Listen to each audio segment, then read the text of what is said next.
Hello, welcome to part 2 of the Resident Evil series. In the previous episode, which there will be a link in the caption below, or to the side, or whatever, I will be talking about I talked about the PlayStation 1 releases and touched briefly on Dreamcast.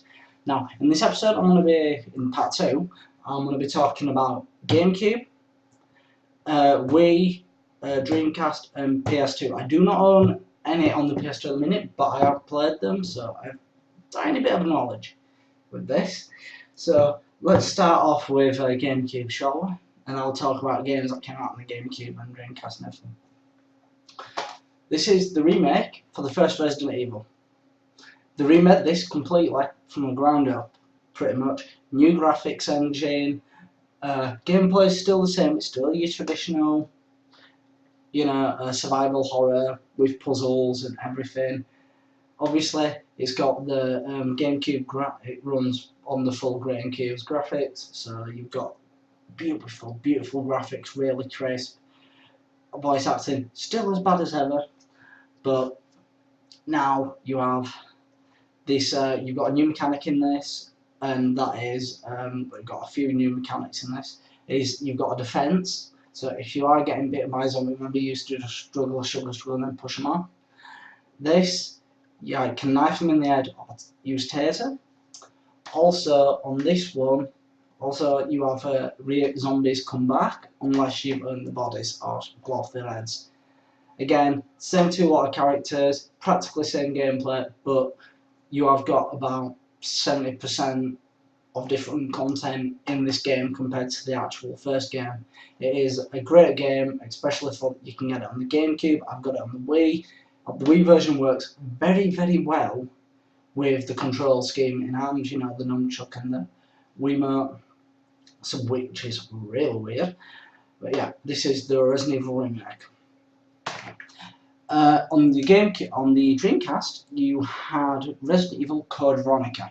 Now, Resident Evil Code Veronica was like literally Sega's way of saying, look, we got the Resident Evil franchise, we have an exclusive title. It was the killer app for them, one of the killer apps for that console. Unfortunately, Dreamcast did fail, but you also had Resident Evil 2 and Nemesis ported onto that console. No graphical upscaling or anything, just booted onto the console. Code Veronica, you're Claire Redfield. You've been locked up on this island and everything. Pretty much, it's your traditional. It's very traditional, and that's they're the only Resident games that came out for the GameCube. For the PS2, you had obviously Resident Evil 4. Now, Resident Evil 4 first came out for the GameCube and then got re-released on the PS2, and it's been re-released on just about everything nowadays because it's that popular one. That's cool. This was also a big seller for the franchise. It went in a completely different direction. Survival horror no more. It's just action horror. Worse than if you have timed commands as well, real time commands. So it'll tell you to press the 2 triggers to dodge and that on occasion as well, which I find irritating. I know a lot of other people don't like it. My personal preference on that game 4 is they kind of ruined the franchise from then on in. I think with 4, with the last game which they had with the original writer who's now making another game, and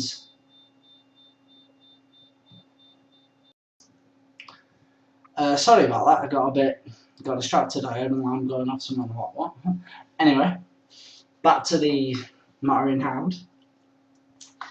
As I was saying, it's got a new game coming out called The Evil Within, coming out on next gen consoles. I recommend looking it up and putting it, having a good look at it. Best thing is, it's teamed up with a great company to make it, and that's Bethesda. They haven't really made a bad game. Obviously, we can all get this on a really poor game. It was cool, it looked nice, but they were awful. But anyway, back to Resident Evil. On the PS2, you also had Code Veronica X, which was a reboot of the Code Veronica series on the Dreamcast. In this, though, you did get to play as Chris Redfield as well. After a certain point in the game, you got to switch between Chris Redfield for a bit, and then you went back to Claire. Also, you had Outbreak, File 1 and 2.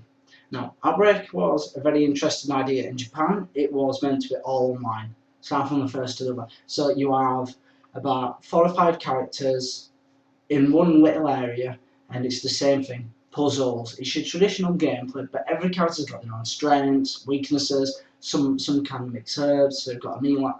It's a very weird, good concept. Never really took off, unfortunately, in the PAL regions due to the lack of connectivity. Number 2, pretty much same as. Very interesting idea. Would like to see it come back on the next gen consoles. So yes, Capcom, talking to you. Make Outbreak File 3 next gen, and you'll have the internet base there.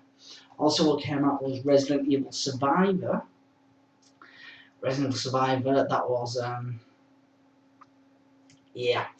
You all know about Survivor 1. Survivor 2, pretty much same, apart from it's going through the Code Veronica series.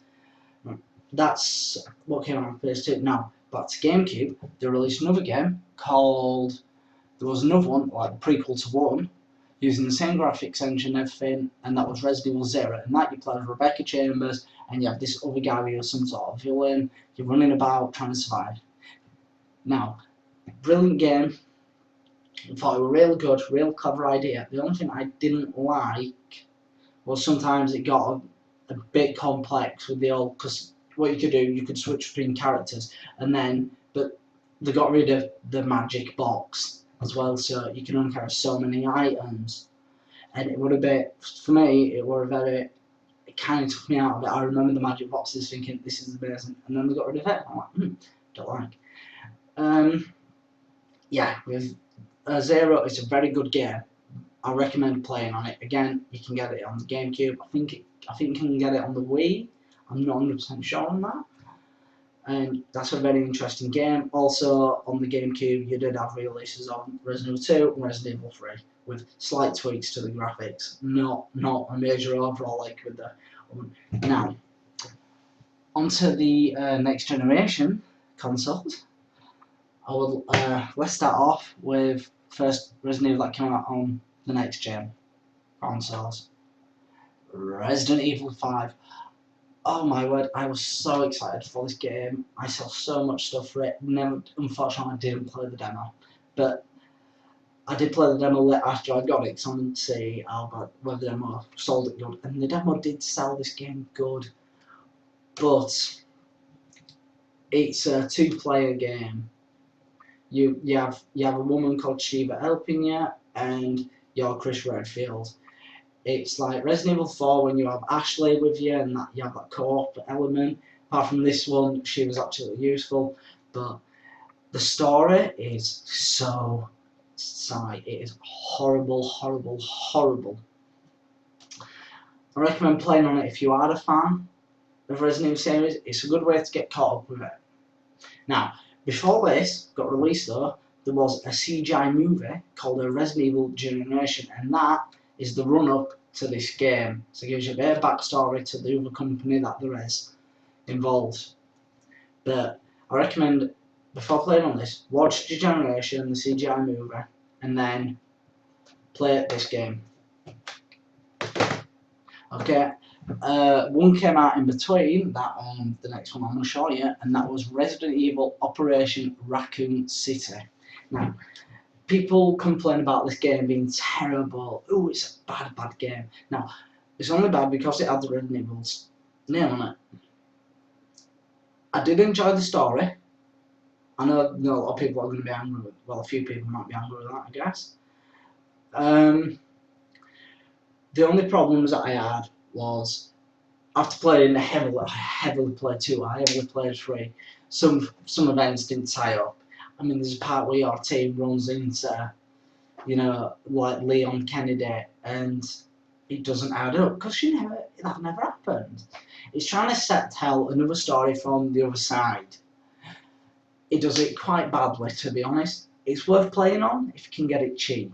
It's meant to be more of an online team experience. Again, Capcom seem to be going in this direction of team, want teams, and it doesn't work. Unfortunately for them, they haven't really mastered it yet of Capcom, I don't think.